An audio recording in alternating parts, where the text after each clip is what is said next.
just a very frustrating time. I kind of hate your guts right now, and I actually don't want to talk to you anymore. So, Justin, I'm going to let you take it from here. It's the IDP show, now you know. Welcome to the IDP show. I'm your host, Josh Raymer, joined in the Sode Shack tonight. Adam Markham is here with me, and we've got a very special guest for you all. First time on the show, and we are delighted to have him for a Week 13 recap and playoff preview. It is Justin Varnes of Fantasy Points. Justin, welcome to the show, my friend. How are you? Fellas, I'm doing great. I'm so excited to be on here. I know we've done some stuff kind of ancillary along the way, but I'm glad to actually make the big show for once. And great timing because it's playoff time. It is playoff time, Maddie. It's time to lock in. You deserve it, Justin. You deserve it. This is your time, brother. This is your time. I made the big dance. I'm so excited. That's right. We called you up to the big leagues. It's time. We're so excited to have you here. Addie, we're always locked in, but this is time to lock in even harder. Yeah. With playoffs right around the corner. You gave me a good spanking this week in our main Dynasty League, so thank you for that. I'm probably out of the playoffs now, so had to do it. Hope you feel good about that. I do. I felt great. My teams this year are very frustrating. They're both hovering. They're hovering around 500, which is like very. I think it sums up, I feel like, a lot of people's fantasy seasons where it's just like you have these standout teams and then just a lot of teams in this big fat middle. Yes. It feels like everyone has 6 or 7 wins this year. Truly. Like 80% of all my leagues. Everyone just has 6 or 7 which is wins. the worst possible experience because at least if you're bad, you can kind of check out, set your lineup, but just there's no stress, you know? Yeah. Every week. And if you're good, you're like, I've got some cushion. If I drop a few games, no big deal. I'm in the playoffs. I'm good to go. But Right. in the middle, you're just fighting tooth and nail every single week. And that is stressful. That's a stressful way to live. I'm in a league where I was the 1 seed and now I am the 6th seed, maybe worse. Oh man. We'll see. We'll see. Yeah. Justin, how are you panning out in your leagues? I got I got 2 that I'm doing pretty well in, but it's been like you guys said, incredibly frustrating. I had a guy hit me up on Twitter. He's one of my subscribers, and he said, "Is it me or is IDP harder this year than it has ever been before?" And I gave that some thought, and I really think it has been. I mean, we've seen so much depressed value because as you and I were talking off the mic or before the show started in the linebacker position. We've just seen, I mean, it has really been like a hellscape out there trying to get the IDP things lined up way more so than usual. Just, I think it's a combination of injuries. We had so many different IDPs who we thought were going to play the positions in the situations that they did last year. And so much has been shifted up, particularly in the defensive backfield. I think it's just been a really tough year. It's been a war of attrition for sure, not only from injuries, but also from alignment issues as well, and just some poor play as well. It has absolutely been a slog this year. But hey, if you're listening right now, that probably means you've made the playoffs. So good on you. And we're going to see if we can't get y'all to the finish line. That's right. That's the point of this episode, is to help you figure out, who do we trust? That's the big question, right? The playoffs, typically for most leagues, weeks 15 to 17. So what we've done in this episode is we have taken all of the wonderful data from John Macri, friend of the program, and we have looked at his tackles allowed chart. We've looked at sacks allowed, and we've looked at the opponents that these players have coming up weeks 15 to 17. We've looked at their points per game. We've looked at the last 3 games of points per game data. And we've said, who do we trust with the season on the line? So that's what we're going to help you all figure out tonight. It is going to be, as I mentioned, a week 13 mini recap and then a playoff preview. Linebacker, edge rusher, safety. Adam has so graciously ranked these players. We will be sending this out through our website, theidpshow.com. Make sure you're subscribed over there. We'll be sending it out for free, the full list, so you'll want to make sure you get that. God, I wasn't aware of that. It is. It is going out through the website. I just thought of that right now. I just said it and it felt right. So if you think it feels wrong, we don't have to do it. Maybe I need to tighten them up a little bit more. You need to tighten up. Okay. Maybe, you never know. He's going to tighten them up even more so. So if you want the even better improved list, make sure you subscribe to the IDP. That's how a lot of this works. Now that we're here to talk through it, right? Maybe I'll bump a few guys up and Justin down, will probably change our mind on some guys. We'll ruminate on it a little bit, and we'll come up with a better list for you all. But let's jump into the Week 13 IDP recap. And Justin, we are going to start in Seattle. Ernest, he saved Christmas. He saved Halloween. Now he's saving Thanksgiving for IDP managers in just his third game since the Week 8 bye. He's missed weeks 10 and 12 in addition to the Week 8 bye. Ernest returned in a huge way on Sunday, racking up 47.6 points by Big Three scoring to lead all IDPs. And this is barring Monday Night Football. We're recording during Monday Night Football between the Patriots and Giants. But Mr. Ernest had 12 tackles, 2 INTs, including a pick 6.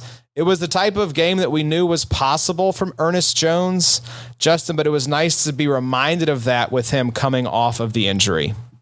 Yeah, I don't know if you guys have any of these sorts of memories, but I have this memory. This is from, I don't know, maybe 10 years ago. It was about this time of the year. I was fighting for my life, trying to make a playoff. And it was like a Monday night football game. I had Bobby Wagner. It was like the last couple of minutes of the game. The other team was driving down. They were about to score a touchdown, and they threw a pick 6 to Bobby Wagner. He ran it 94 yards back for a touchdown. I was literally doing somersaults in my living room because I thought there was no chance of that happening. And I'll never forget that Bobby Wagner pick 6. And you got to imagine, because this was a late game. You got to imagine somebody who's starting Ernest Jones and just needing a miracle. And man, did he deliver. And yeah, that's, we know that these, particularly these inside linebackers, and we're going to talk more about it later when we get into Ernest Jones's ranking, but some of these linebackers have the ability to sit in the middle a little bit more, when they play heavy zone like the Seahawks do, and that allows for players like Jones to hit those big marks. Now, obviously, we can't bank on these pick 6s on a weekly basis, unfortunately, but I'm telling you right now, somebody it just made the playoffs based on that Ernest Jones amazing performance, and we might get a few more of those before the end of this season from somebody.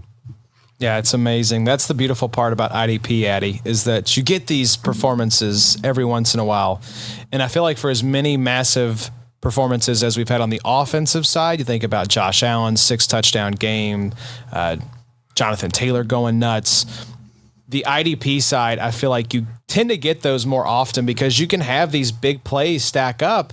And if you're in a league that rewards these sorts of big plays, then you can have 40, 50, 60-point games out of nowhere, just completely win you a week.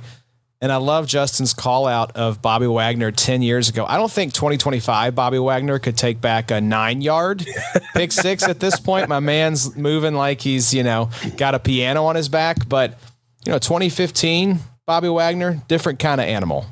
Yeah, still getting it done. But yeah, and also like whenever you have one of your IDPs have one of these massive weeks, it just feels backbreaking. Yes. I don't know. It's something that just can't really be accounted for. Like Bob this past week in XFFL, his offense trash, but he had like 3 or 4 guys go over like 30 points and like dominated. So, you really like, the cliche defense wins championships. It actually is true. Like if you build the right defense, like it doesn't matter, what offense is across from you. If your defense is stout enough, it can win you leagues. Right. Yeah. You put a whooping on me this week. I think you had Josh Hines-Allen go bananas. You had Andrew Van Ginkel go crazy. Eric Wilson. Right. Went insane. So just a very frustrating time. I kind of hate your guts right now, and I actually don't want to talk to you anymore. So Justin, I'm going to let you take it from here. Actually, I have to talk about this next point because this is just for you, Addy. Dallas Turner season. Is it officially here? It feels like Sunday was Dallas's way of saying, enough waiting, baby. It's go time. 41.35 points on Sunday for DT. 5 tackles, 2 sacks, 2 forced fumbles. Addy, he is averaging 27.95 points per game over his last 3 games. 72.3% of snaps in that span. 4 sacks in 3 games. Snaps above 70% on average those games. Is it officially Dallas Turner season? You have the floor, sir. It should be, but it probably won't be. It ain't going to be. No. Right. Grenard, he played 22% of the snaps this past week, so I think they're just kind of easing him back in. Also, it's a massive blowout, so there's really no need to risk it too much with him. But, yeah, this season is swirling down the toilet. it would be nice to go ahead and get Dallas Turner, this type of snap share moving forward. It doesn't really make sense for them not to, but it's Brian Flores at the helm. And like we've said, he's not going to bend for anybody. So yeah, I could see, this next week, Dallas Turner be at 30-40% snaps, and people start him because they want to believe, and they're looking at the recent production, right? Looks beautiful. I still don't trust it enough. I still, we need one of those guys to get out of the way, and Grenard or Van Ginkel, before I really trust Dallas Turner on a, week to week basis. Yeah, it sucks, but I think you're right. This is one of those situations where when he gets some run, he's kind of like Nick Herbig in that regard, where he's going to be good when Alex Highsmith is out for the Steelers or Jonathan Grenard or AVG are out for the Vikings. But until then, it's just going to be tough sledding. But those little glimpses, they show a lot of promise. Yeah. So if you're a bag holder in Dynasty, keep holding. Oh, yeah. Don't lose heart. Even if these next few weeks as we finish out the season aren't what you want to see, we've seen enough to know this guy's good. Very good. 22. But yeah, it's all there for him. He's just going to keep getting better and better. The opportunity is going to keep being greater and greater. So yeah, love Dallas Turner. We haven't wavered. Like, he hasn't gotten outside of the top 20 in the dynasty ranks at any point since he was drafted. You weren't scared?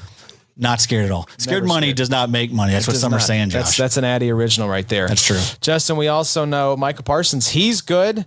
It felt like a little bit of a slow start to the season with the Green Bay Packers for Micah Parsons, which we kind of figured that was coming. This guy had no training camp. He had a back injury coming into the season, new defense, new teammates, new scheme, new coordinators.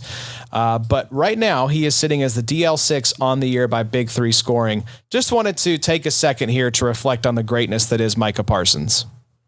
Yeah, man, I think you're exactly right. Getting him, acclimated to Green Bay's defense, which, when you're a pass rusher like him, you don't necessarily need to get, super deep into the weeds in terms of the scheme like you might if you play free safety or linebacker. But nonetheless, he's a special kind of edge rusher. He's a pass rusher. I don't even call him an edge rusher, right? I mean, the way he was used in Dallas, and we've seen it already. The Green Bay is trying to use him in similar ways. They're trying to move him around a lot. And so some of it, I think, is just, him getting his footing. But we've definitely seen the kind of old Micah Parsons over the last couple of weeks. And I just think going forward, anytime you have, and we're going to talk about Aiden Hutchinson a little bit later on this, anytime you have this level of talent, there will always be kind of ebbs and flows. But for me, if I know I'm dealing with this level of talent, and that's really where you want to be looking at, these like peripheral metrics that we use to see not just about sacks, but QB pressures and all that sort of stuff. When we see that stuff is going well, even if somebody's slow, I would rather just have this isn't true for linebacker for me, and not even as much for safety, but for defensive line or edge rusher, what I'm looking for is just top level talent. I know the ebbs and flows, the swings, the peaks and the valleys, they're always going to come.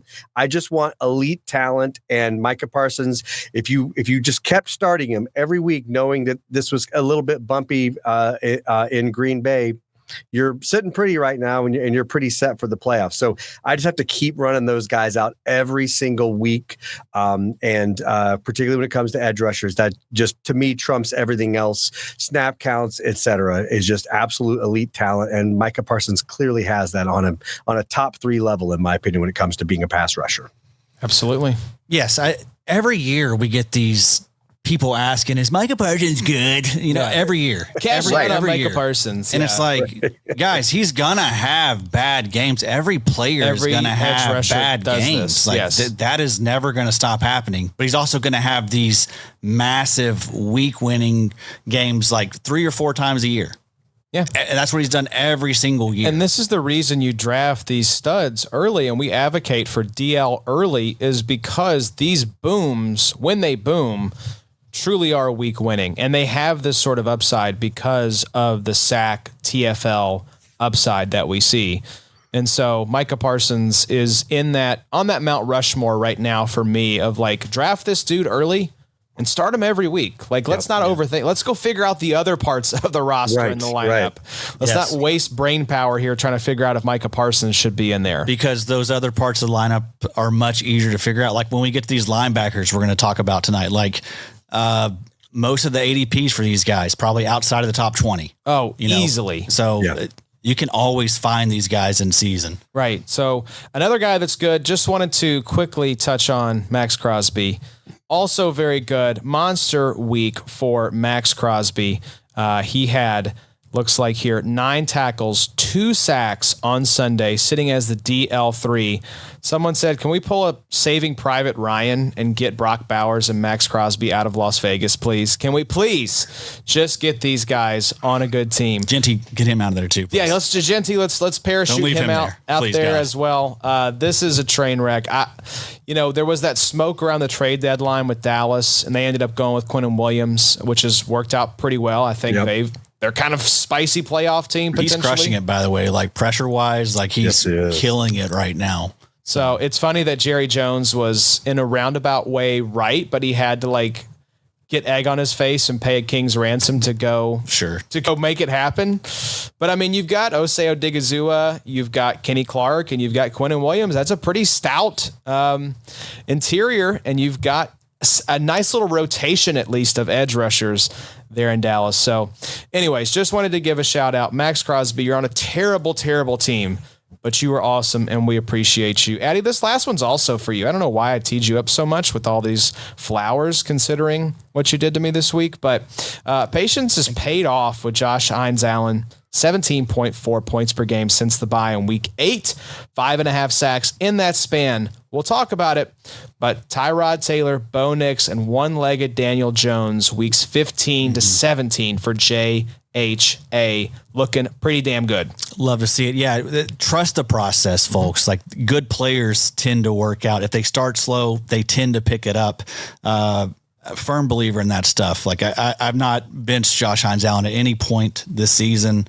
Same with guys like Budda Baker, Jeremy Chin, like the guys that started slow, like you're starting to see them pick it up now, right? Like you have to believe that good players will start playing better if they've started slow. So yeah, that's really that and good matchups for Hines-Allen. Like he's had some juicy matchups and looks like that's going to continue. But yeah, also I feel like once we started calling him JHA, right, kind of is really when it started turning for him too. So sometimes, Justin, I know you're a fan of the initials as the nickname. I feel like you just sometimes have to find the right nickname to unlock something for these guys. Yeah, you hear this all the time that, when you're kind of feeling down, that somebody out there truly believes in you. And I just feel like Josh Hines-Allen got that message when you guys started calling him JHA. And sometimes that's all someone needs, is to know that somebody out there truly believes in him. And now he's playing up to his potential. So hopefully he cuts you guys in on his next contract. Just 1%. 1% would be fine, JHA. Just give a little love back. We're the reason you're doing so well right now. Absolutely. Streets talking. I mean, your lips to God's ears, Justin. I'm right there with you. I'd take 0.01% of that contract. That'd be a nice little Christmas bonus for us here on the IDP show. But recap over, Justin. Let's talk about the playoff preview. Let's talk about everyone's favorite position. Let's start with linebacker. And what we did, to give you all a peek behind the curtain here, we took the top 36, 40 linebackers by Big Three scoring, wrapping up week 13 minus Monday Night Football. Again, we had to prep this before the Monday Night Football game. And this is using John Macri's tackles allowed data through week 12 because, of course, we didn't have the week 13 data. So I made the list. I put it all together. And then Addie, in that beautiful mind, went in and ranked these guys for each position. So this is essentially a measure of trust. How much do we trust these guys in the playoffs, given their past performance and given what they have coming up in weeks 15 to 17? So let's jump into it with linebacker, and let's start at the top with the number one guy this year, finally getting his time in the spotlight. Jordan Brooks clocks in at number 1, Miami Dolphins. Number 2, the ascension has continued this year. Jack Campbell, Detroit Lions, is number 2. And then, of course, we're going to go off the rails almost immediately with a guy that nobody saw coming here inside the top 5. Eric Wilson, number 3, Minnesota. Caden Ellis, you know he's going to be on this list every year. He's a playoff darling. Atlanta Falcons, number 4. Justin, you mentioned him earlier. Bobby Wagner, Washington Commanders, number 5. Zach Bond, 6. Carson Schlesinger, C-Swesh, number 7. Foyce Aluakan, number 8. Jacksonville Jaguars. Roquan Smith, number 9. Blake Cashman back and doing the damn thing for Minnesota. He clocks in at number 10. The newly paid Nate Landman is at number 11 for the Los Angeles Rams, and Tyrell Dotson is at number 12. So, Addy, I'll start with you just to get an overall sense of, as you were going through this process of ranking all these players, which we did linebacker, edge, and safety, how did you index and kind of weigh these different factors that we have kind of listed here in the doc? Most important thing is snap share, right? They got to play 100% of the snaps. Like, we have some Devin Bushes. Peyton Wilson has been Peyton up and Wilson, down. right? Some of these guys that are, it's just a little fraudulent, little suspect. You know, production's been good, but we don't want to have anything messed with when it comes to snap share. So those are guys that I'm going to be lower on. You know, I'm although with Peyton Wilson, if Patrick Queen is going to miss an extended amount of time, that's an X factor here. Yeah, he has a hip injury that we're going to have to monitor this week. If say Queen were to go to like IR or something, like Wilson would be a top 10 option for me. He got the dot when Queen went out, so every time he does get a large snap share, he's like elite. So he would be a stud, I think, to finish the season for us. But for the most part, I'm not getting cute when it comes to these rankings. Like, I'm gonna trust the guys that have been good for a while. Really, the only exception for me was Eric Wilson. I have him 3rd overall just because there's not a lot of guys this year that match his big play upside. Mm-hmm. And also, like, the tackles have been really good for him too. So he's just been an absolute stud. And he was free. So he's just, I'm going to keep riding the hot hand. They love him there. Flores loves him there. He gets a ton of pass rushing snaps. So again, I think out of all the linebackers, probably has the best big play upside. Yeah, that was something, Justin, you wanted to touch on here. Cashman back, been a tackling machine. You do the defensive prop bets for fantasy points. I think Blake Cashman has been hitting the over just about every week, if I had to guess. And you wanted to kind of call out here that tackle kind of floor versus big play upside with Eric Wilson and Blake Cashman. Yeah, I mean, this is something that, you know, if you've been playing IDP for any length of time, you've heard all of us, you know, rant about, your scoring system, right? And to me, this is a great example. If you've got, if you've got a really well-balanced scoring system, then somebody like Eric Wilson really can leap off the page because he's doing well. Tackles like 7 to 10 tackle range is what we're getting from him. But as Adam was talking about, those pass rush snaps. I mean, his tackles for loss, his QB hits. You know, he's getting a sack every 2 or 3 games. Anything like that where they're coming off the edge and they can get in the backfield, that can produce all sorts of high end upside. However, if you're playing in a scoring system, kind of like an older or antiquated scoring system or just in a league where just they're way heavier on tackles, well, then this is something where you'd want to look at a Blake Cashman because Cashman is the one who sits in the middle. He's had double-digit tackles, I think, in the last 7 straight games. This week he had his lowest output in the last 7 weeks, where he only ended up with 9 tackles. That's a tackle floor that we can live with, right? So really, that's a great one. As you guys are looking to see where a player's value is, you want to look for whether or not they are playing on the edge. We're seeing that more and more where defensive coordinators are using their will or their outside linebacker to get up and rush some.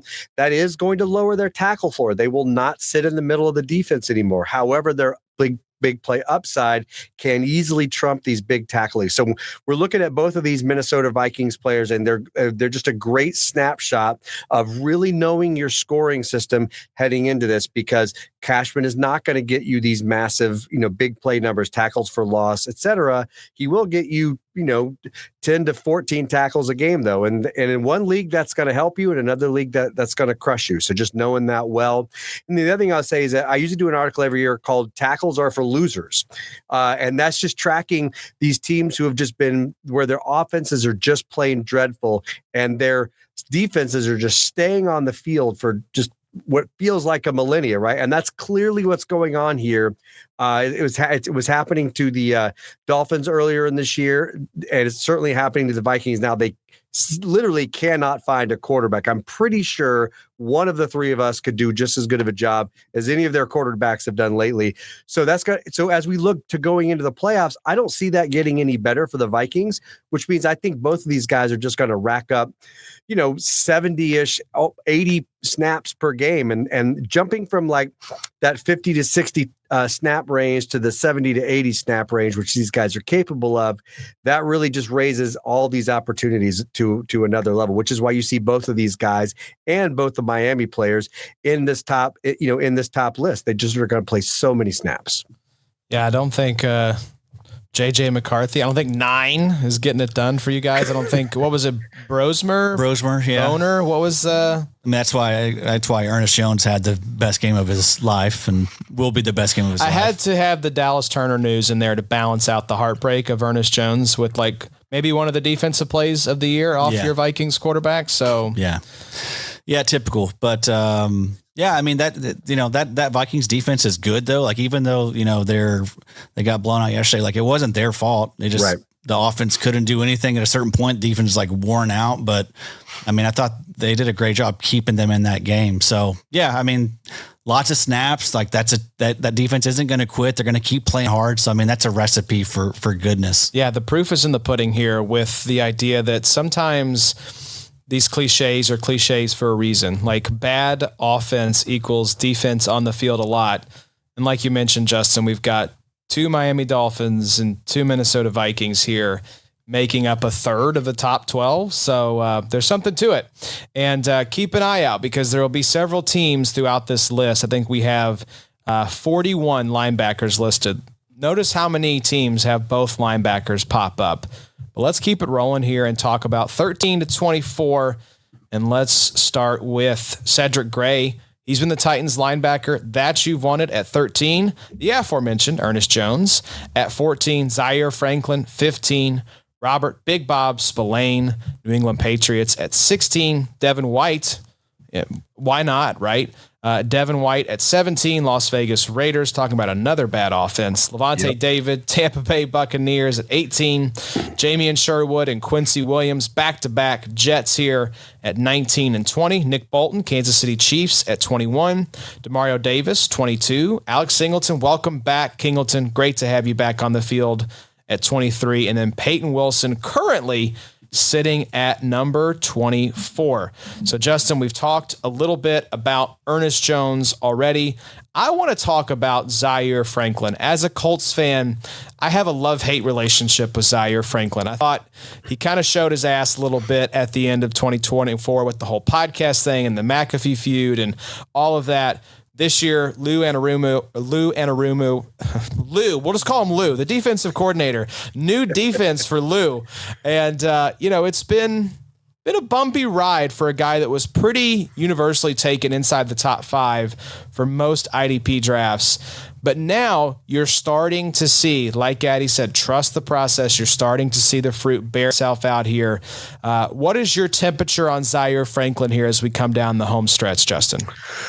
Well, you're a Colts fan, so I really kind of want to get your take on this. One of the things that I've been watching is, Zaire Franklin has not been playing well at all. And sometimes that's been a great thing for IDP. We'll see this with cornerbacks and even with safeties where if they're like, we want them to play poorly enough that they get constantly targeted so that we can get all of those pass defense and all those tackles, but not so poorly that they lose their job. And I don't think Franklin has been playing well. If we look at his coverage metrics, they're really not that pretty. Now that Jalen Carles is healthy, the question is, as the Colts look to be a playoff team, do they eventually move Carly's, because I think Carly's did, I think he did a great job last year in his limited play. Are they going to eventually, take snaps away from Franklin, who's their every down linebacker? I'd love to get your take on that. That's just my only point of concern in pushing hard for Franklin as we go in, is just that ever so slight chance. Now, Carly's was healthy this week, and he didn't take any snaps away. So maybe that's not a concern, but that just kind of sits in the back of my mind as this looks to be a playoff team, and every one of these snaps is important. Do they eventually tinker with pulling Franklin off the field because of him being such a coverage liability and trying to get Carly's worked in there? What's your take on that? I'm really curious to see if you think that's a probability, because it just sits in the back of my mind, makes me a little worried. Yeah, I think the Carly's thing doesn't worry me as much. This is one of those situations where, for all his warts, Zaire Franklin, captain, long-tenured member of this team and this defense, I think that carries a lot of weight in that locker room with that coaching staff. And I think if I was worried about a linebacker ceding snaps to Jalen Carly's, it would be Jermaine Pratt, who I think has been even more suspect in coverage. The thing that worries me, actually, Justin, is you notice the ramp-up period for Zaire Franklin has coincided with the absence of DeForest Buckner. This, I kind of speculated, I don't know if it was on this show, I might have mentioned it. He felt like the Jenga piece for this Colts team. Mm-hmm. And we're seeing it. The struggles for the Colts have really been here in the last few weeks since Buckner has gone on IR with the neck injury. And I think it makes sense. Not able to stop the run as well. A lot of these plays are leaking to the second level where those linebackers are. I think Jermaine Pratt had 20 damn tackles 2 weeks ago. And I think Franklin wasn't far behind. And it felt like you watched that Chiefs game and every single play ended with Jermaine Pratt getting up off the turf after making a tackle. So I think I'm curious to see what that does to these guys' tackle numbers if DeForest Buckner comes back. I'm not 100% sold that's happening. Some of the stuff I'm like, I hope we get D-Buck back. We need him in the worst sort of way. I think if Carly's eats into anyone's snaps, it will be Jermaine Pratt. So I'm not quite worried about him eating into Zaire. I'd be very, very surprised if it leapfrogged Jermaine Pratt and actually ate into Zaire's snaps. So yeah, and I think Carly's was playing the will last year, which is what correct me if I'm wrong. They brought Pratt in because they lost Carly's for as long as they did, is to basically take up that will spot. So I think you're right. I mean, I think just in terms of the position that he knows best, I think you're right about that. Anyway, just sits in the back of my mind that I think they think the world of Carly's, and I can't imagine they're going to find him on the field. But you're right. More important is whether or not they get Buckner back, because I do think you're right. Because remember how slow most of Franklin's season has been, and part of that is, Anarumo plays a lot more man coverage than the Colts played over the last several years, and as we know, that tends to limit the kind of the high tackle upside that we've seen. And I think Anarumo has played a little bit more zone lately, which might be a DeForest Buckner adjustment, just in terms of how they're not necessarily applying as much pressure or stopping the run up front as well. But these are like little things when you're really starting to split hairs with some of the players on this list. It's like any little doubt makes you just, if you're splitting hairs and you're picking somebody, the player you're absolutely not worried about that anything is going to change in their defense is a player that I'm going for. Now, if you're talking 5 or 10 ranks one way or the other, I'm not getting into it. But if you're talking about 15 and 16 or 14 and 15, and you have both of these players and you have to start one, that's the sort of stuff where in 1 week, that's it's make or break. And so any sort of little doubt like that just puts in the back of my mind to make me a little more hesitant to move that player into my starting lineup. Yeah, I also like the matchups here, Addy. I think that's something that you probably weighed here. Seahawks, 49ers, Jaguars, average of 16.2 tackles per game allowed to the linebacker position. So you look across all these numbers here, a lot of teams, a lot of these players have opposing offenses that are allowing somewhere like 15 tackles is sort of the average. So 16, especially 17, that's a juicy matchup. So I do have questions about Franklin and about Pratt. but the matchups are there weeks 15 to 17. We've seen this before from Zaire Franklin. He is heating up, so I'm willing to give him the benefit of the doubt, but I do have lingering concerns. I mean, there's a reason he's landed here in this group and not the first group. Yeah. And also, I mean, this team is struggling lately. They are. Also, I mean, that's helped Zaire's tackle production. So yep. Offense can't stay on the field. So yeah, I mean, it just, like you mentioned, like just the history with Zaire, it's hard to look away from. This is usually when he really starts to pick it up this time of the season. So, yeah. And I agree. Like we don't like bad PFF grades for our linebackers. Like that usually means something is going to change soon if that stuff keeps up. But I do feel like it would be Pratt that would be the one that loses out just because of the newness. I know he's familiar with the defense and all that, but it would surprise me if it was Zaire that was yanked. And I think the adjustment because of the poor play will come in the offseason. Right. I think they just move on from him. Probably right. I think that they just cut him loose and potentially just start over. And yeah, to your question, Justin, Pratt was that Band-Aid because Carles was hurt, McGrone and Bocce and all these guys were not working out at LB2. It was like a really gross rotation of like 3 different guys. And when Pratt got cut by the, Raiders, it was just like, all right, let's make this marriage happen that should have happened all along. So speaking of the Raiders, let's move to the next tier here. And we talked about speaking of the Raiders, let's stick here in this tier really quickly. I just wanted to get your feeling on Devin White, Justin, because this is a player that I've been waiting for the trap door to open up under his feet all season, and it hasn't happened. I think Mike Wohlert said he's one of 2 linebackers along with Cody Barton who's played 100% of snaps all season. So we talk about worry, we talk about concern, that little voice in the back of your head. I have that with Devin White, but should I? And I avoided him like the plague at the beginning of the season. I just thought there's no way this is going to stick, just like you guys were saying. And I still kind of can't believe it, but it is the Raiders. I mean, and they cut Pratt, but kept him. And you look, he's producing. There's nothing, there's at some point it's like, okay, well, however, and we know that some teams really highly value the linebacker position and other teams don't. We don't have to go through the whole Rams debacle, speaking of Ernest Jones. So it just, they just keep sticking him out there and he keeps racking up tackles. So this late in the season, it's hard to imagine that will change. I got to tell you, there's 2 things I really love about him right now. Number one, I love his matchup. He's got 2 top 5 matchups when it comes to tackles in Houston and the Giants. But also, really, if Philly can ever remember how to run the damn ball, which is his other option. If Philly starts running the ball again, which still is just mind-boggling, but that's a whole other rant and a whole other podcast. Then he could have 3 top 5 matchups. So I love his matchup opportunity. He really only has Jeremy Chin for tackle competition.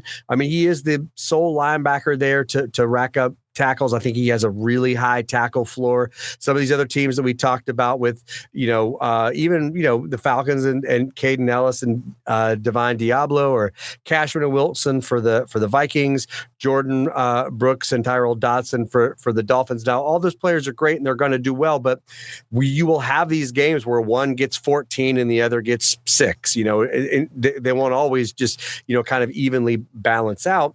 And there's just not a lot of tackle competition. It's basically just him and Jeremy Chin. So I love his tackle floor. I love that he already has 2 top 10, top 5 matchups. And there is the potential that the Eagles will turn that around. And if that happens, this is just going to be somebody who could easily finish in the top 10. Right now, he's kind of on the edge. Actually, he could finish in the top 5 and somebody who could kind of help dominate for you heading into the playoffs. Yeah, it's a great stretch of games. As Justin mentioned, 16.4 tackles per game on average. Houston and the Giants, top 5 matchups through 12 weeks. So the opportunity is there. I think it's just a matter of, do changes come in Las Vegas? Right. And if they do, what do they look like? Because this team is neck and neck with the Titans right now as far as most embarrassing outfits in the entire league. So I'll be curious. Yeah, we've been expecting it. That's what I'm all saying. Year. I would hate for it to us to be like, all right, you know what? I think he's earned the benefit of the doubt. Let's roll with him. And then his head gets cut off at the 11th hour. But I think that's at the plate. You're sort of, it feels like kind of hedging a little bit between where he is now, which he is actually by Big Three scoring a little bit higher than this. He's sitting at, I think it was LB9 right now. You've got him at 17. It seems like maybe a little bit of the fear. You're kind of baking in a little bit of that uncertainty here. Yeah, he scares me to death. Right. Most important time of the year. Like, again, that team is going nowhere. It doesn't really make much. I mean, if they do have some young guys behind him. I know that they were sure. I know they're late drafted guys, but I mean, at this point in the season, like, what are you doing? Right. What's the point? See what you got in these young guys. These guys.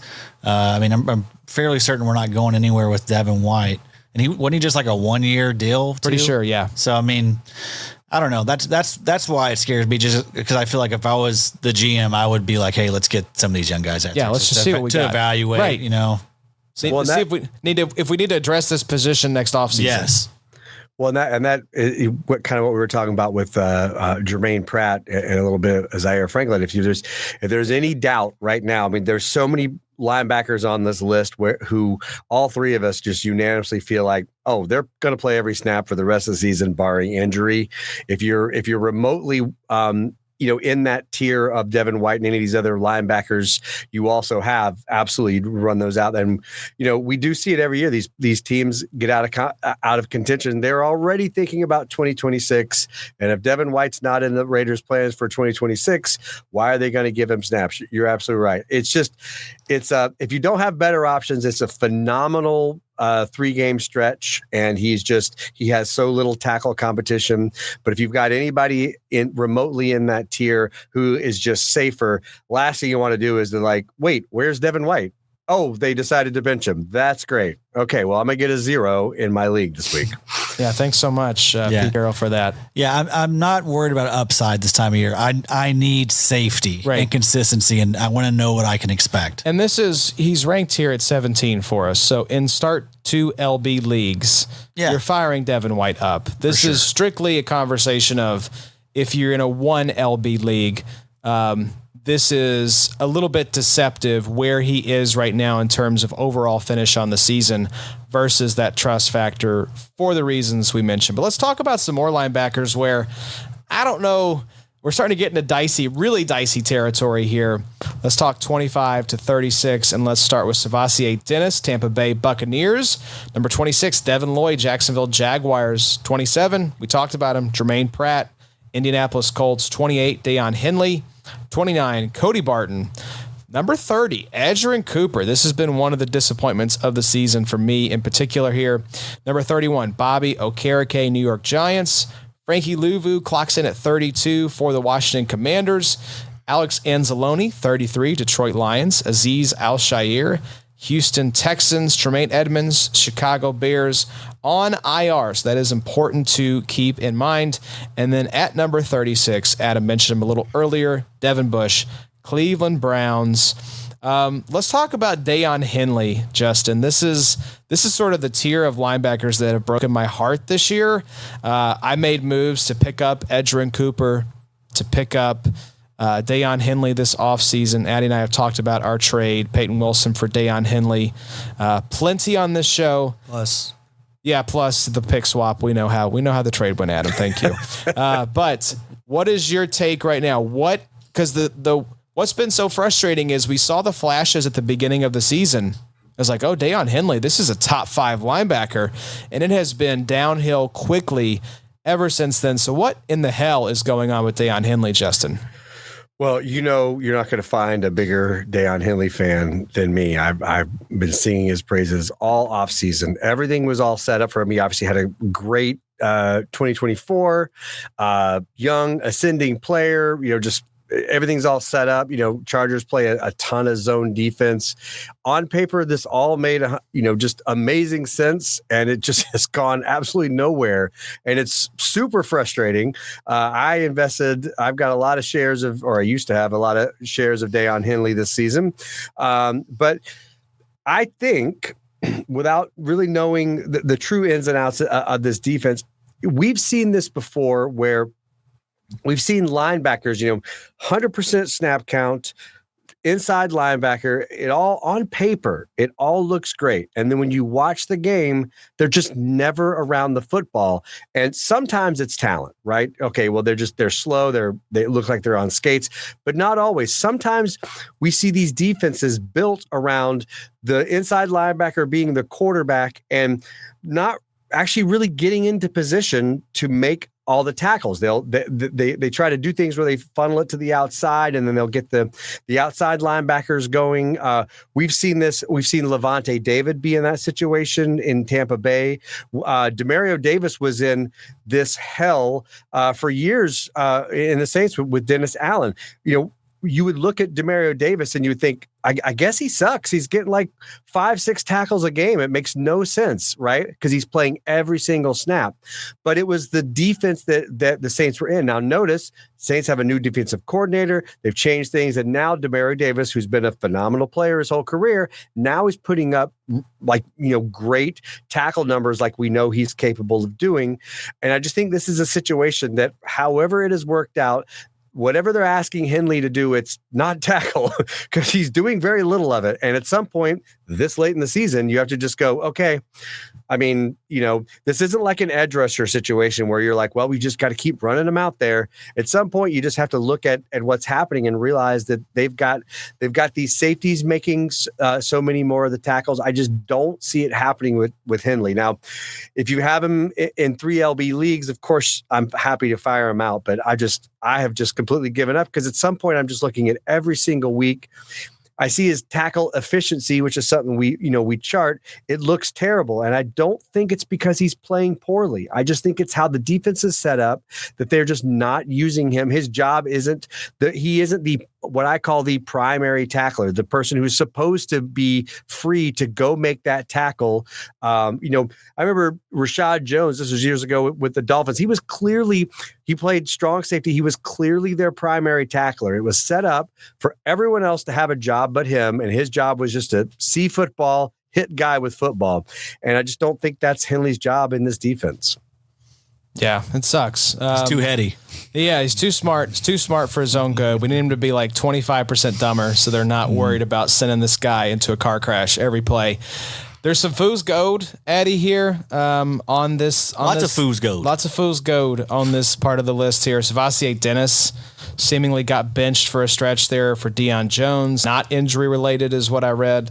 Devin Bush, we've mentioned. That was earlier in the year, though, right? Do what? That was earlier in the year. That was this past week. Did he really? It wasn't very much, but he did go out of the game, not for injury reasons, from what I read, for Deion Jones. It was like he still got like a 90% share, I'm pretty sure. Yeah, it wasn't like he got benched for an entire half or something like that, but he just got pulled off the field. So that'll drop him a little bit. That raised my antenna of like, what's going on with Savasier Dennis? Because he was higher in the kind of overall hierarchy of finishers through 13 weeks than I anticipated. But Devin Bush, we've mentioned, has made the most of his opportunity, but is not a guy seeing that full-time 90+% snap share like we want. Tremaine Edmonds did suffer a concussion, or at least get checked for a concussion. He did clear the protocol and come back in. That's on my radar a little bit here.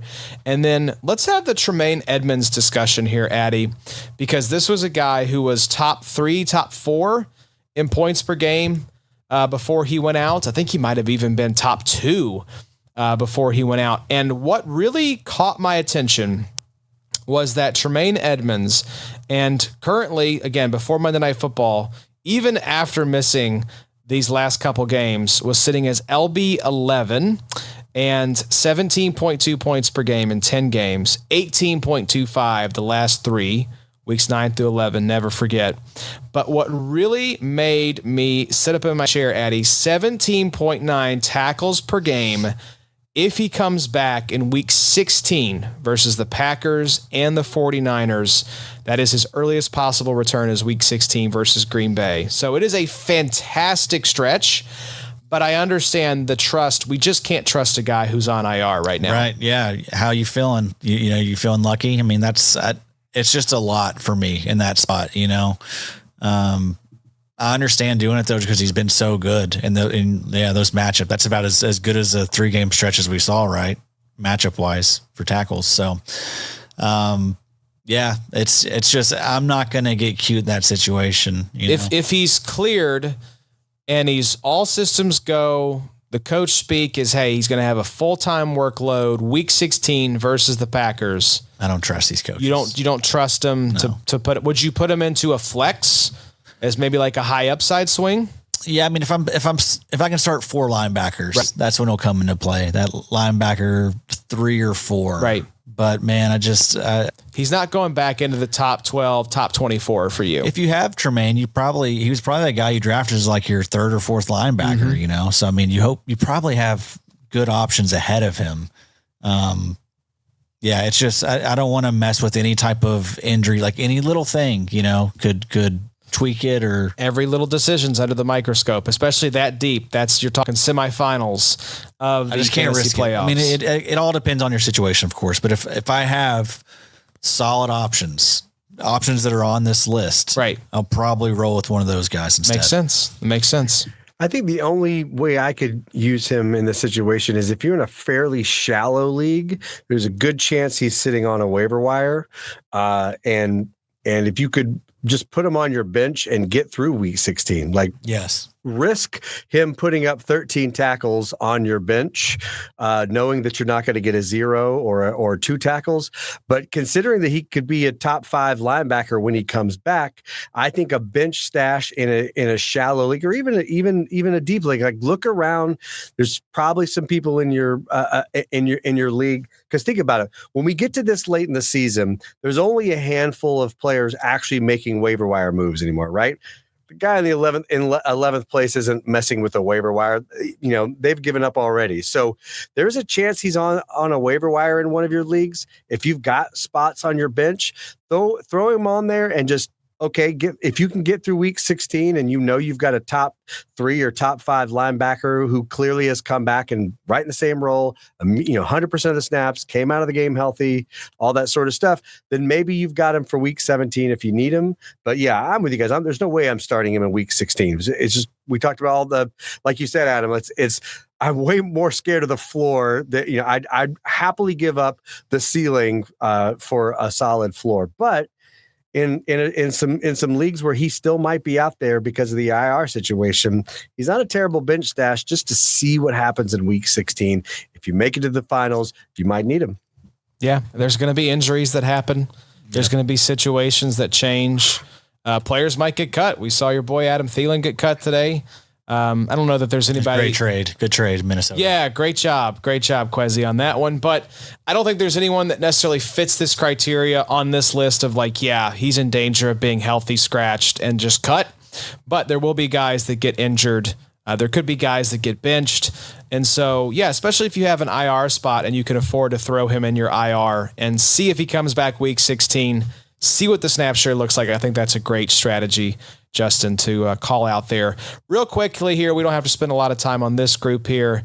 Of course, Addy went above and beyond, pulling some more guys on the list here for us. But Drake Thomas, Quay Walker, Patrick Queen, Demetrius Knight Jr., and D. Winters round out the top 41 here for us. So, more fool's gold here. Don't trust any of them. Yeah. Drake Thomas, Nick Emenwari we'll talk about him in a little bit. He is playing a lot of that kind of linebacker role for the Seattle Seahawks. I feel like I don't see a lot of good teams with these linebackers. Right, exactly. I wonder why that is. Yeah. Maybe because they're down here so low. Now, we'll say Quay Walker, a guy you want to keep in mind here.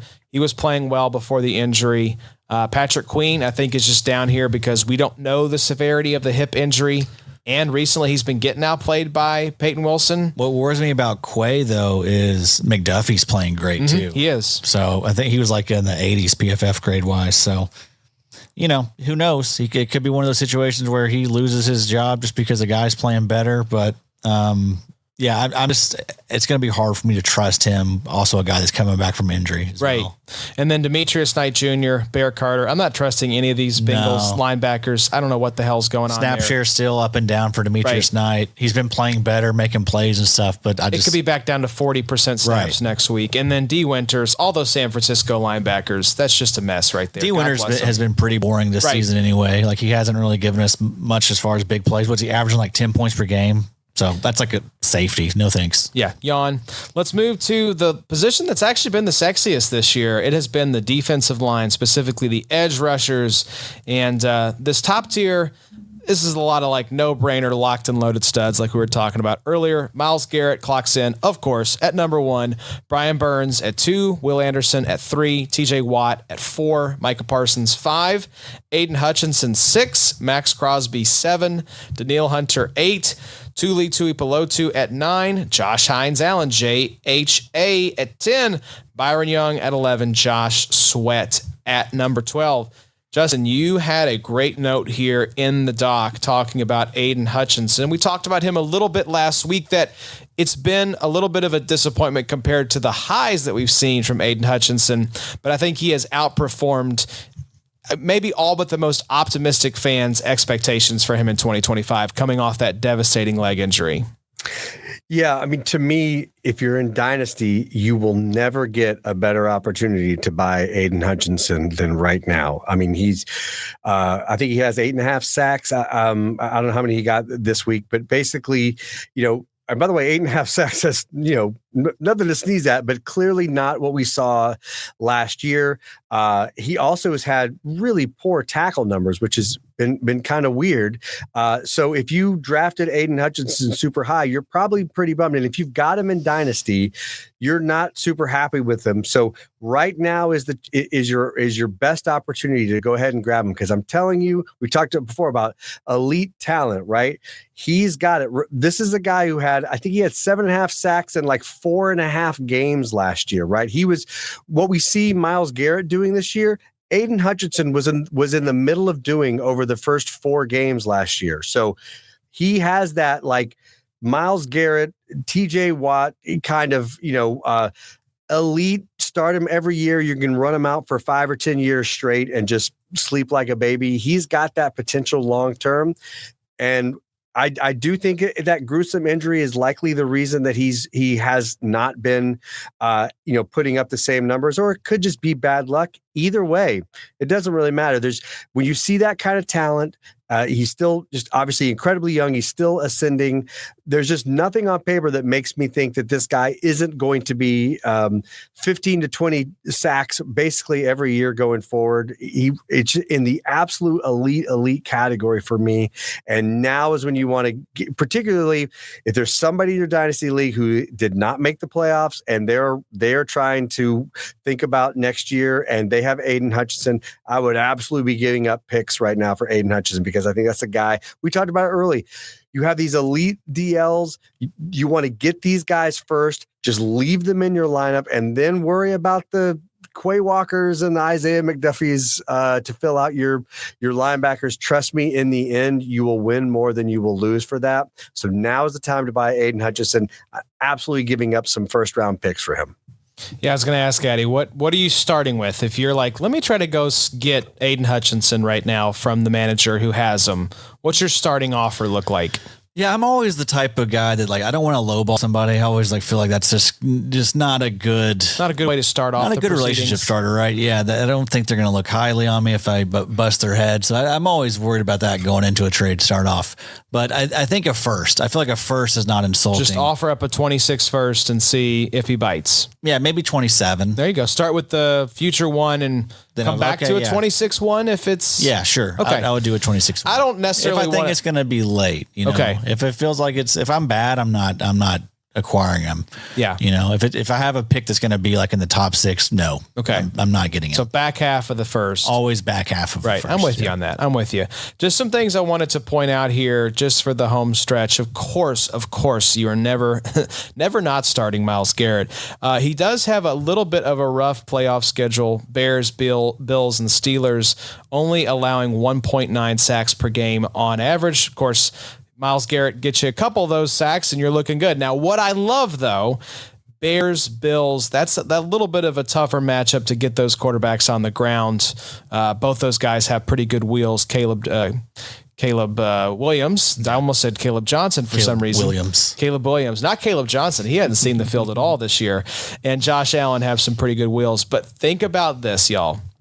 Aaron Rodgers is slowly turning to dust before our very eyes. We may be seeing Mason Rudolph week 17 against Myles Garrett, the helmet swing revenge game. Oh my God. This narrative writes itself, y'all. So that he could break the sack record. He could break the sack record and break Mason Rudolph's skull in the process. So just something to keep in mind. I also wanted to call out from this tier. This league, man. This league, dude, the storylines, these script writers, they're dialed in right now. They're very good.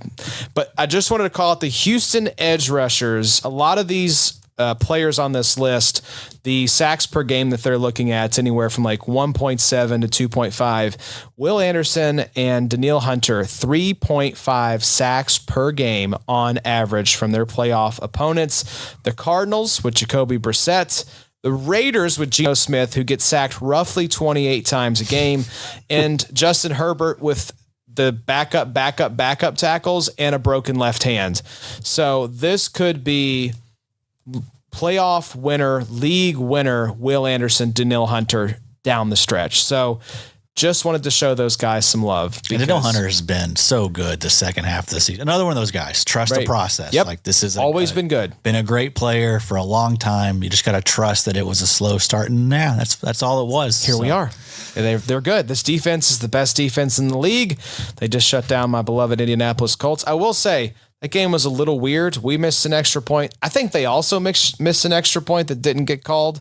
So, but that's the kind of thin margins you're talking about here. I saw Azeez Al-Shaair his snap share was down a little bit. He got banged up. He was in concussion protocol, passed it.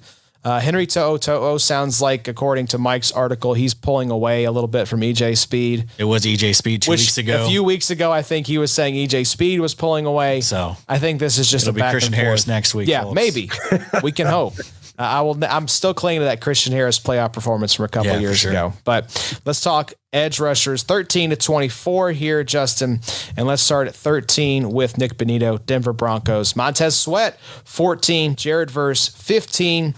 Andrew Van Ginkel, 16. Leatu Latu, 17. Will McDonald, 18. DeMarcus Lawrence, 19. Harold Landry, New England Patriots, 20. George Furious Karlaftis, Kansas City Chiefs at 21. Alex Highsmith, 22. Nick Herbig, his teammate, 23. And Dallas Turner clocks in at number 24 for Addy. I want to get your opinion here on the first guy on this list, Justin, and that is Nick Bonito. This was a guy, we often look at splits, weeks 1 through 9, weeks 10 through 18, who started hot, who ended hot, who was hot the whole year. That's the Myles Garrett corollary this year. What is your temperature right now on Nick Bonito? Obviously started the season hot. His points per game average looks pretty good on the season when you look at it, 14.7, 15.6 in the last 3. Felt like maybe there was a little bit of swoon in the middle of the season there for Bonito.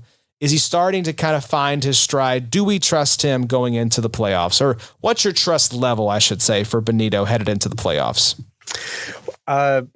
If I'm starting 2 DLs, I'd love to have him as my second DL. I think he had a pretty solid game this week. I can't remember exactly what he did, but I think he had a sack, maybe even a forced fumble.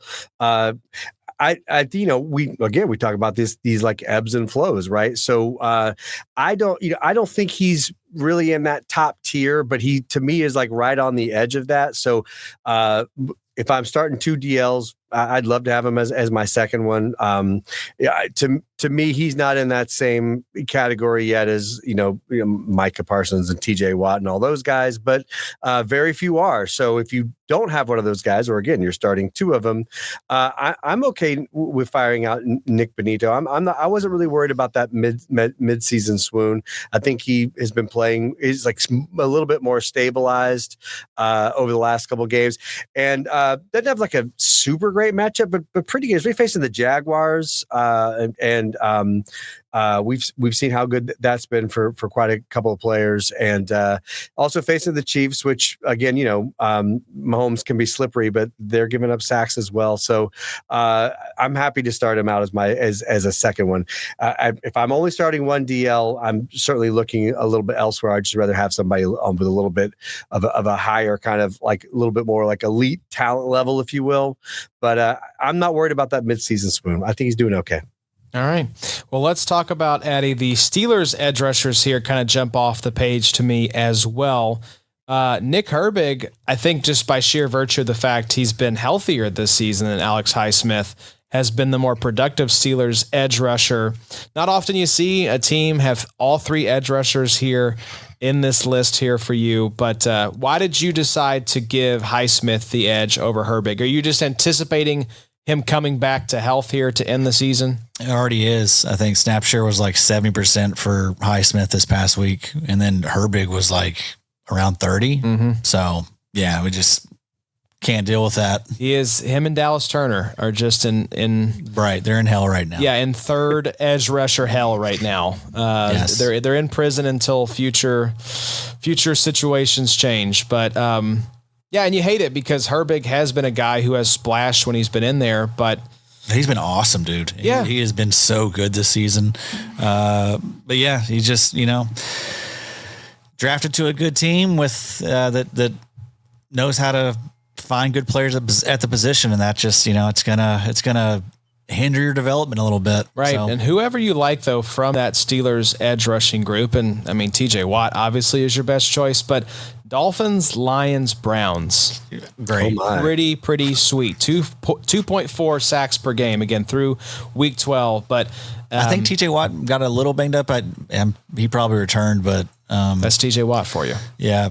But yeah, I mean, if one of those guys goes out, I mean, yeah, wheels up. We've got some Steelers. Herb would be a top 10 option. Right. We got some top 10 options waiting in the wings with Peyton Wilson and Nick Herbig if TJ Watt or Patrick Queen miss any amount of time, especially going against Tua, Jared Goff, who's, a statue back there, and then Shedeur Sanders in maybe his, I don't know, fifth or sixth start at that point, if it's still him. But let's roll forward to the last group here for the edge rushers, 25 to 34. The newest Philadelphia Eagles edge rusher, Jalen Phillips, Chase Young, Jonathan Cooper, Khalil Mack, Yaya Diaby, Chop Robinson, shout out, Greg Rousseau, Rashawn Gary, Jonathan Grenard, Bradley Chubb, round out the list here. Addy, you added some of these guys here. My initial list only went through 24. So you added quite a few guys here on the back end, and a lot of like stalwarts, right? Like I see Bradley Chubb here. I see Gary and Russo, Grenard, Khalil Mack. Chop Robinson, though, has come on a little bit here. And any guys in particular that you want to shout out from this tier? Any like spicy kind of interesting plays? Obviously, we're getting into that like territory where we're in start 2 edge league. So these are guys that would not necessarily be locked and loaded starters for us. Right. But any spicy names that kind of pique your interest here? I mean, all these guys, I mean, if the matchup's right, like I'm not saying like start these guys all 3 weeks of the playoffs, right? But I mean, if they're going against a bad quarterback, like any one of these guys that we name can get 2 sacks in a game. So, yeah, I mean, they should all be, I think, worth your consideration if you're a team that has struggled at defensive end or you're dealing with injuries or something in the next few weeks. So, tons of options out there per usual. I will not be firing up Chase Young. You cannot make me. He's been playing good though. I will not do it. I agree. I mean, it wouldn't be for me.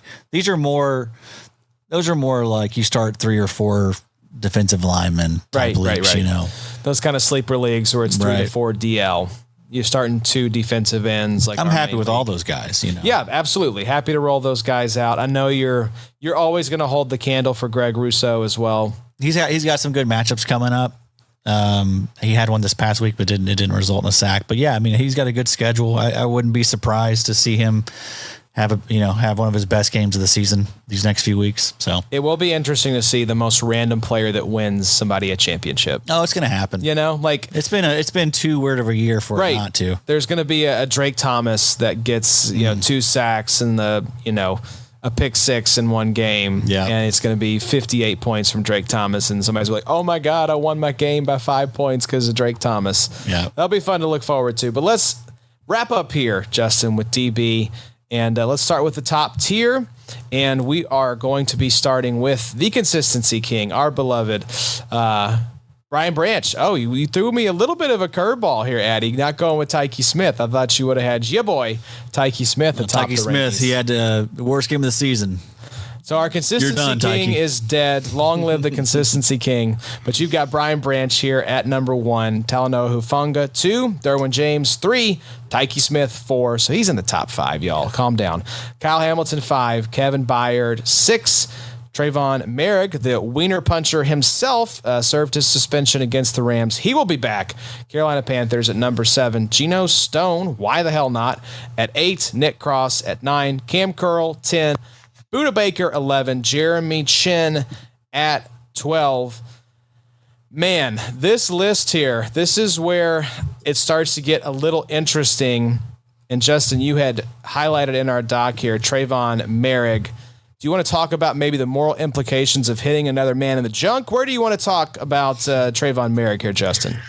Well, as you know, I've been paying real close attention to production as it pertains to specific alignment for DBs, not just box, but how much DL and slot snap. I think one of the things we've seen with linebackers this year, where we haven't seen as many just consistent double-digit tackle guys, is we're starting to see a lot of use of these DBs. I call them unicorns, where they're basically, they rarely play deep. They're either playing in the box like a linebacker, they're playing in the slot, or they're on the edge, which means they're getting this magical combination of coverage snaps, which create tackles. Obviously, playing in the middle field, as long as they're near the 10 yards of the line of scrimmage, they're just around the action a lot more, and particularly when they get some DL snaps, edge snaps there, this is the opportunity to pick up some extra snaps, etc. And Trayvon Merrick has been playing that role pretty consistently for the Panthers. We saw, I was pounding the table hoping that Lathan Ransom was going to get into the we get some betting lines for him, because he was going to play that Mayrig role, and I just knew he was going to have a phenomenal game. I did not see any lines on him, so I didn't get to bet on him, but I forgot how many tackles he had, but I think it was double digits. I mean, he just blew up, and that's what we like to see, particularly as we talk about this high floor, right? There's a few guys on this list who are playing that unicorn role, where basically almost every snap they're near the line of scrimmage. Think about Quentin Lake in that role, Derwin James, these sorts of guys. If they stay in that role, you just have such a high tackle floor. And with DBs, it's just absolute gold. And when you pair that with these edge rushing snaps, where you can occasionally get some tackles for loss, get some PDs in coverage, and you get possibly a sack, strip sack, that sort of thing. These high level things where you can get these big play multipliers, if you will. Trayvon Merrick is one of these. And again, the Panthers have been playing better lately, but I love Merrick's role here. Same thing with Jeremy Chin.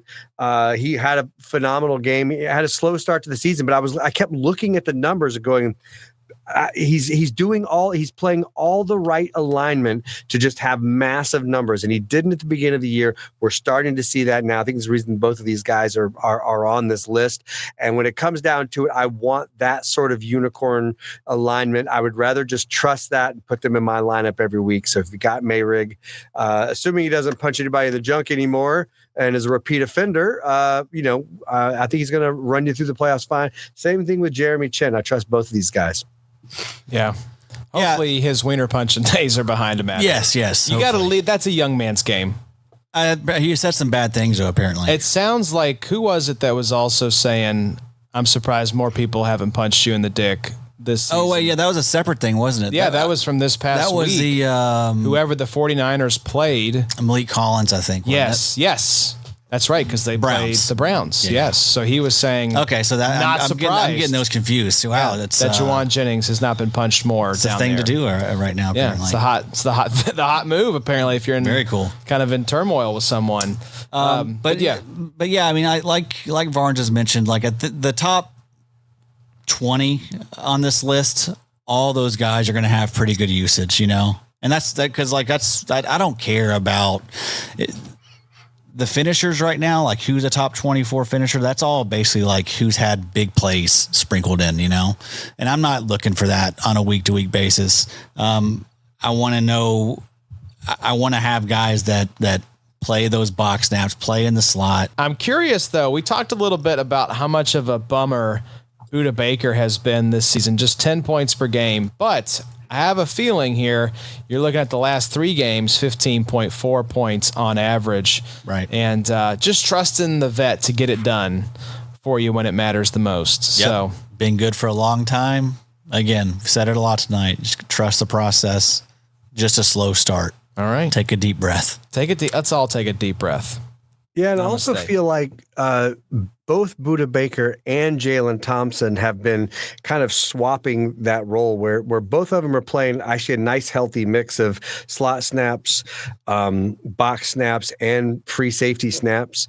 Not fully up, but one isn't necessarily dominating that, and I just think sometimes it's like when you've got basically equal usage, sometimes they're going to go more to the left, or the offense is going to go more to the left or more to the right, and so you'll see those kind of numbers shift a little bit. But both of those guys are playing really solid alignment. So and just overall, I'm trusting Budda Baker a little bit more than Jalen Thompson, but I just think that was some bad luck. As I looked at the numbers, also at the beginning of the season, that was fluctuating a lot more than it is now. I think Arizona's kind of settled into where they like those guys being interchangeable. So we've seen Budda's floor kind of get lifted up here. But alignment wise, it does look like, yeah, you're fine to keep firing out Budda Baker. Just don't worry about kind of that slow start that he had. Let's wrap up here. 13 to 24. And let's talk about some guys. These are some interesting names. I'm curious to get y'all's take on this here. Nick Amenwari clocks in at 13. Antoine Winfield Jr., 14. Kevin Winston Jr., 15. Malik Mustafa, 15. Justin Reed, 17. Kyle Duggar, 18. Josh Metellus, 19. Will Harris, 20. Yeah, boy. Cole Bishop at 21. Minka Fitzpatrick at 22. Jordan Battle, 23. And Andrew Wingard, the long-haired beauty, Jacksonville Jaguars, 24. Eddie, you injected some new names here into the list. Kevin Winston Jr., Malik Mustafa, Justin Reed, Kyle Duggar, Will Harris. These guys rising up your ranks here. Not necessarily guys inside the top 24 DBs, but guys you like for the playoffs. Tell me why. A lot of box bangers, a lot of guys that get tackles pretty easily. Kevin Winston, Xavier Woods was back this week, played 92% of the snaps. Winston played 100% still, so he's playing the slot now. Oh, a slot dog. So he's still fine. Had put up 20 points, big 3 scoring, had like 6 tackles and a sack, I think. So, I mean, he's a playmaker. He's ready. He's playing all the snaps now. So, yeah, I'm excited. He's a nice little like upside play, I think, if you have him as like a safety too. Ahead of him, we had Amanawari. He's had some slow games recently, but like the usage, we know what type of player this guy is. He's a dude that's around the ball a lot, making plays. So the big games will come from him. And then Malik Mustafa, the other guy we mentioned, just constantly making tackles. You know, he's and we know all the issues they have there at linebacker right now in San Fran. So he seems to have a really nice floor. I value that a lot this time of season. So Kyle Duggar, he's same thing. He's getting good usage. He's playing all the snaps there in Pittsburgh now, that was not the case in New England. And they kind of patched that together with Jalen Ramsey coming over, Kyle Duggar coming over. Yeah, their team's not playing great right now, but they are fielding a team. That I think that's, I don't think their defense was any great shakes against the Bills this week, but I think that's more of an offense issue. I think you're running the 40-plus-year-old version of the Aaron Rodgers offense, which you saw him throwing guys under the bus left and right. So we're at that time of the year where Aaron Rodgers just gets pissed and bored and starts to feel his age. But I still like the pieces of this defense, even if maybe the sum of the parts isn't quite what we would want from Pittsburgh. Yeah. Yeah. And I mean, who cares as far as IDP production? Kyle Duggar's always been a guy that gets tackles. And then Will Harris, he's in that Jeremy Chin role, Josh. That Jeremy Chin role? He's back in it. He was hurt and he's back in it now. So. I love it. Welcome back, Finally. Will Harris. Welcome back. Justin, one of the things you do for our YouTube channel that we love so much is the Nickel Report, where you look at these DBs getting some fantastic usage. So whether it's someone we've mentioned, someone we haven't mentioned, is there DB who's really caught your interest here for the playoff stretch? Yeah, I mean, first of all, this is a great list. One of the names that I think I'm keeping an eye on that isn't on this list is Chamari Connor of the Chiefs. I just looked up what he's had a couple of up and down games, but man, his up games are this is again like that kind of Jeremy Chin, Trayvon Merrick, Derwin James kind of role. Speaking of which, Derwin James had just a completely awful game right when you needed him this week. But Chamari Connor last week played 7% of his snaps deep. The rest in the box or in the slot. I mean, he just sits there. Yeah, and Connor had a really good game this week. Chiefs are 6-6. They are clawing to try and get into the playoffs. They still have a good chance. So I think they're just going to, I'm not worried about them resting players. They definitely won't be resting players if you play in week 18. They'll be fighting and clawing if you're stuck in one of those old school leagues. They're obviously also not going to be tinkering too much. I think that defense is still playing pretty well. So I really love Chamari Connor, somebody who just, again, when you look at usage, is just off the charts, unicorn usage. And I think the Chiefs are going to need him. And he mainly played cornerback last year. One of the things I mentioned last year, he kind of played slot corner for them last year at times, is that he is a great tackler. He rarely misses tackles. And that's something, again, when we talk about the tackle floor, he's got a lot of opportunities and he's making the most of them. That makes me happy to try and start him. So keep your eye on Chamari Connor. I think he's somebody who maybe just missed this list that you could be firing up if you got him.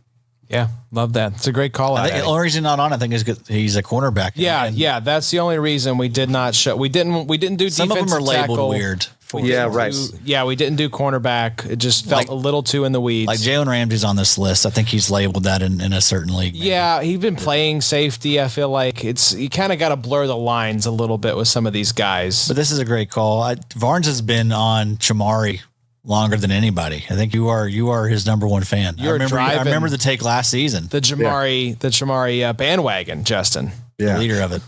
But you're right. That's he was designated as a cornerback last year, and also we were talking about these like players who spend a decent amount of time in the slot, and then they're also kind of playing the box and whatnot. I even think for NFL teams, like, well, what do we call this guy? Because if he's playing that many snaps in the slot, he's essentially running as a cornerback. And we saw that a little bit with Quentin Lake as well. And yeah, Jalen Ramsey, like he was clearly a cornerback until he switched teams, and now they're clearly, same thing with Chauncey Gardner-Johnson, right? We have these like hybrid DBs where one team may think of them as a cornerback, another team as a safety. So that definitely brings up the point that if you can get if you are in CB required leagues and you can use a Jalen Ramsey or you can use a Chamari Connor in a cornerback slot and then use a Justin Reed or a Josh Metellus in your safety slot, oh, I'm taking that all day long. Love that. That's absolutely beautiful. Well, Justin, thank you so much for coming on, my friend. You have blessed us with so much goodness as we head into the playoff stretch. For folks who want to see, hear, listen, read more of your work, they can check out fantasypoints.com. You can also check out, like I mentioned, the IDP Show YouTube channel. You do the Nickel Report. I think we have a new video. It's going to be dropping here soon. An update for the end of the season, some alignment trends that you're noticing. But tell the good folks, if they're not as familiar with your work, what do you have rocking and rolling over on Fantasy Points? Well, first of all, you can always find me on Twitter at Down with IDP. You obviously can come find me on the IDP show, particularly on their YouTube channel. Fantasy points. One of the big things I'm focusing on this season has been prop bets. We're rolling at 68%, up about 24 units. That's been going really well this season. So if you're interested in that sort of thing, and I've worked some here with the IDP show with Johnny the Greek on some IDP bets. I think we probably have another episode coming up. So check out if you're interested in that. We've got that rolling along. Other than that, come find me on the Twitter machine or find me on the IDP show. Yeah, love that. And thank you for shouting out Johnny and IDP bets. Our boys were 7-1 last week. Yeah, Scott crushing Soltis were on fire. I think we've had a couple of like 7-1, 7-2 weeks here. We keep this up, they are going to take those away. They are absolutely going to take them away from us. So we got to start mixing in some losses just so Vegas isn't so pissed. Sure. But make sure you're checking that out on Friday. Yes, Justin, we will have you back on that program as well. Hope you all enjoyed this episode. It was a beefy one, but we want to get you set for the playoffs. So consider this your playoff primer. Like I said, the IDPshow.com. Adam's going to put a fresh coat of paint on these playoff rankings, and we'll send those out through the website for you all. But appreciate y'all tuning in. We've got a great slate of content coming up for you guys the rest of the way. We've got the IDP after show, the week 14 preview. If you need a win and in for your fantasy playoffs, that's the episode that you want to pair with this one this week. We've got IDP bets with Scott Bogman on Friday. That will be phenomenal. Like we mentioned, we've got some great videos coming up from Justin and all of our YouTube content creators. The rest of this month, we had some great Dynasty articles from Jace and Jason over at the IDPshow.com. Free to read. It was a midseason rookie report, checking in on some of those rookies to see how their first season unfolded. So make sure you're subscribed to the IDPshow.com. We're going to take care of you all season long, but we will be back next week breaking down week 14. But until then, y'all take care, and we'll see you soon. It's the IDP